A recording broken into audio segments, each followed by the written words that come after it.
കേരള ചരിത്രം ഭാഗം 4 കുറിച്യർ കലാപം. ദക്ഷിണേന്ത്യയിൽ നടന്ന ഏക ഗിരിവർഗ കലാപം കുറിച്യർ കലാപം 1812 വയനാട്. കലാപത്തിന് നേതൃത്വം നൽകിയത് രാമനമ്പി. പഴശ്ശി കലാപം അടിച്ചമർത്തിയ ശേഷം ബ്രിട്ടീഷുകാർ വയനാട്ടിലെ ഗോത്രജനതയായ കുറിച്യരുടെയും കുറുമ്പരുടെയും തുണ്ടുഭൂമികൾ പിടിച്ചെടുത്തു.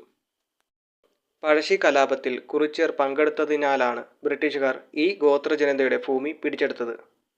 വയനാട്ടിലെ ഗോത്രവർഗക്കാർ നടത്തിയിരുന്ന വെട്ടിച്ചുട്ടു കൃഷിക്ക് ബ്രിട്ടീഷുകാർ അനുമതി നിഷേധിക്കുകയും ചെയ്തു.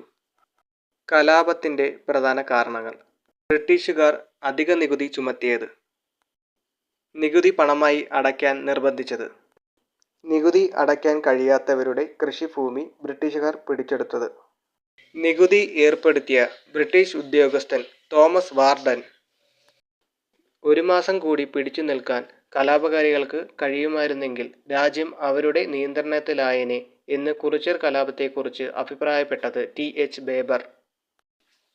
വട്ടത്തൊപ്പിക്കാരെ നാട്ടിൽ നിന്നും പുറത്താക്കുക എന്നതായിരുന്നു കലാപത്തിന്റെ മുദ്രാവാക്യം.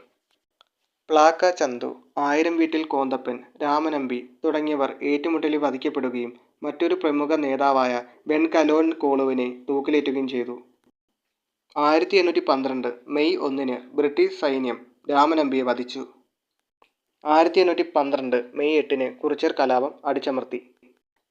കുറിച്യർ കലാപത്തിൽ കുറിച്യരെ കൂടാതെ കുറുമ്പർ എന്ന ആദിവാസി വിഭാഗവും പങ്കെടുത്തു. കുറിച്യരുടെ ജീവിതവും സംസ്കാരവും എന്ന പുസ്തകത്തിന്റെ രചയിതാവ് കുമാരൻ വയലേരി.